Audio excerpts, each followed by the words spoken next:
2003. Grac je bio i prestonica kulture, a vi znate da Beograd nastoji da 2020. postane prestonica kulture.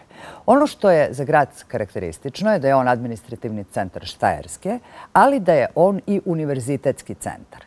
Podsjetit ću vas da su u Gracu studirali Johan Kepler, Ivo Andrić i upravo zato je delegacija Beogradskog univerziteta u okviru Tempus programa bila u Gracu i posetila njihov univerzitet koji je osnovan 1585. godine, a sve u okviru funkcionalnog učenja stranih jezika, kako se ovaj Tempus program i zove. Bogatstvo Evrope ogleda se u brojnosti jezika. Poznavanje stranih jezika pruža nam mogućnost da bolje razumemo druge i svet u kome živimo. Grad Grac u Austriji, u kome živi 250.000 stanovnika, pravi je evropski centar za izučavanje jezika. U njemu se nalazi jedan od najstarijih univerziteta, Karl Franz univerzitet, koji su pohađali brojni Nobelovci, ali i Evropski centar za moderne jezike.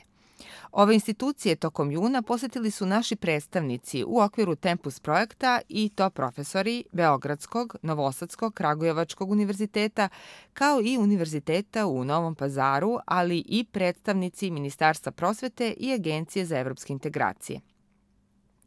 Cilj posete bila je primjena znanja stečenih u Gracu na reformu učenja stranih jezika u našoj zemlji.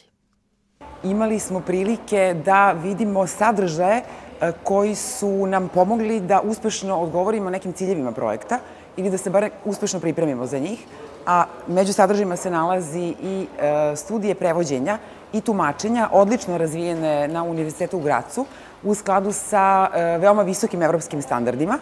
Zatim, studije nemačkog jezika kao stranog, koje imaju određenu strukturu koja bi mogla biti primenljiva kod nas u Srbiji prilikom formiranja kurikuluma za studije srpskog kao stranog, što je jedan od ciljeva projekta. Zatim smo videli studije stranih jezika kako su strukturirane na veoma dobar način, u potpunosti u saglasju sa onim što je prioritet evropskog prostora visokog obrazovanja, a to su fleksibilne studije koje studentima omogućavaju da se na ovaj ili onaj način slobodno kreću kroz kurikulum i da se kreću prilično lako kroz sisteme visokog obrazovanja Austrije i evropskog prostora visokog obrazovanja. Među najznačajnijim zaključcima ove radne posete nalazi se i to da smo uvideli da će nastavnici na master studijama iz konferencijskog prevođenja najverovatnije morati biti profesionalci, kao i da će te master studije morati biti razvijene na neki način na nivou države Srbije. Osim posete Univerzitetu u Gracu, radna grupa je posetila i Evropski centar za savremene jezike.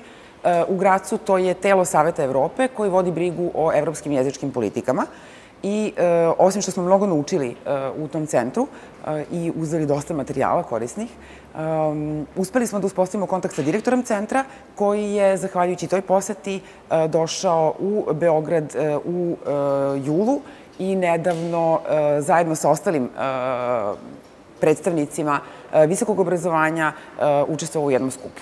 Evropski centar za moderne jezike ima 34 člana.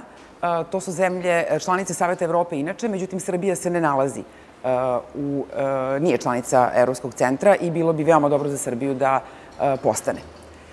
Univerzitet u Gracu ima Univerzitetski centar za jezike, što je još jedna dobra struktura koju bismo mogli da implementiramo ovde kod nas. Naime, značajna je za studente koji studiraju jedan glavni jezik, a voleli bi da studiraju nekoliko sporednih ili drugih stranih jezika.